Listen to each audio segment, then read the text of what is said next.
મિત્રો, આપણા સૌરાષ્ટ્રની ધરતીનો આ સત્ય ઘટનાનો પ્રસંગ છે, એટલે ખાસ સાંભળજો કે બરોબર બપોરનું ટાણું છે અને સૂરજ નારાયણ મધ્યાહને આવેલા છે ત્યારે વણકરવાસમાં લીમડાની નીચે ખાટલો ઢાળીને એક ગરીબ વણકર બેઠો હતો. આ વણકર બેઠો બેઠો સલંપિતો હતો, પરંતુ પોતાના કુળના સંસ્કારને પૂરી રીતે સાચવેલા છે. આ વણકર ભાઈ સલંપિતો હતો અને ત્યારે તેમણે એક બહેન દીકરીને આવતી જોઈ. આ વણકરને ખબર હતી કે આ અમારા જ ગામની આહિરભાઈની બહેન દીકરી છે અને આ દીકરી એના ભાઈના ઘરે આંટો દેવા જતી લાગે છે. સાહેબ, એમ કહેવાય કે આ દીકરી એના ભાઈના ઘરે જતી હતી, પણ આંટો દેવા નહીં, એનો હેતુ તો કંઈક બીજો જ હતો.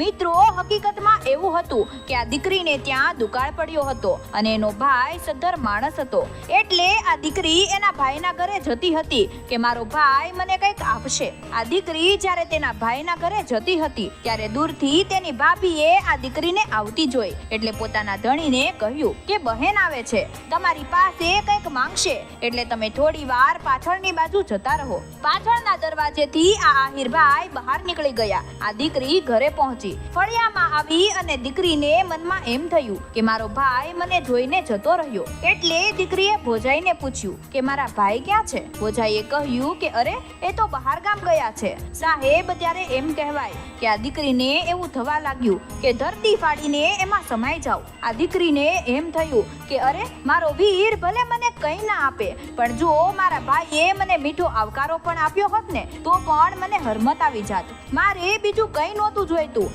પણ આજે મારો ભાઈ મને આવકારો દેવા પણ ના ઉભો રહ્યો. ટૂંકમાં વાત કરું તો ભોજાઈએ એમ કહ્યું કે તમારા ભાઈ બહાર ગામ ગયા છે, પણ તમે આવો ને, બેસો. એટલે આ દીકરી બોલી કે ના, બેસવું નથી, આ તો હું અહીંયાથી નીકળી હતી એટલે આવી હતી. આટલું કહીને આ બહેન પાછી વળી ગઈ, પણ ફળિયા બહાર નીકળી પછી તો આંસુ ના રોકી શકી અને આંખમાંથી ટપોટપ આંસુડા પડવા લાગ્યા. સાહેબ, ખૂબ જ સરસ પ્રસંગ છે, એટલે ખાસ સાંભળજો.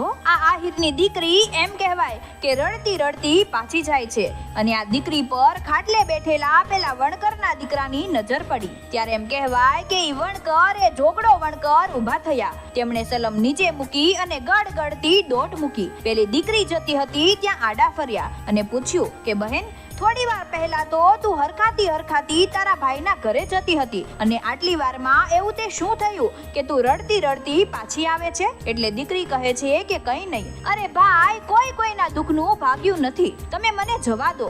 ભાઈ, તમે આગા રહો, તમારે આ બધું પૂછવાની શું જરૂર છે. ત્યારે આ જોગડો વણકર કહે છે કે અરે બહેન, તું તારા ભાઈ પાસે ગઈ હતી અને એ જ ગામનો હું પણ છું.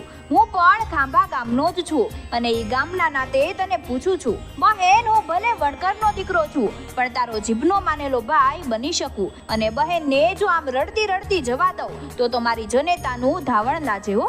આ જોગડો વણકર એ બહેનને પોતાના ઘરે લઈ જાય છે અને પોતાના ફળિયામાં જે ગાડું હતું એમાં બાજરાની ગુણ ભરીને મૂકી, થોડાક ચોખા નાખ્યા અને હાથમાં થોડાક નાણાં હતા એ બહેનને આપ્યા અને પોતાના 11 વર્ષના દીકરાને એમ કહ્યું કે બેટા, આ ગાડું જોડીને ફૂઈને એના ઘરે મૂકી આવ. સાહેબ, એમ કહેવાય કે દીકરો ગાડું લઈને આ આહિરની દીકરીને એના સસરાના ઘરે મૂકવા જાય છે અને આ બાજુ બીજા જ દિવસે સવારના પહોરમાં જોગડો વણકર શિરામણ કરવા બેઠા અને ત્યારે જમવાનું પીરસવા માટે તેમના પત્ની આવ્યા અને તેમણે જોયું તો તેમની આંખમાં આંસુ હતા. પત્નીની આંખમાં આંસુ જોઈને આ જોગડો વણકર પૂછે છે કે તું કેમ રડે છે. એમના પત્ની કંઈ બોલ્યા નહીં એટલે પૂછ્યું કે મેં પેલી આહિરની દીકરીને, આપણા ગામની દીકરીને ભાઈ તરીકે બાજરી, ચોખા અને થોડા પૈસા આપ્યા એટલે રડે છે. ત્યારે તેમના પત્ની કહે છે કે ના, હું એટલે નથી રડતી. તો એટલે કહ્યું કે તમે એને પૈસા, ચોખા અને બાજરો આપ્યો ને, એ તો તમારી માના સંસ્કાર છે,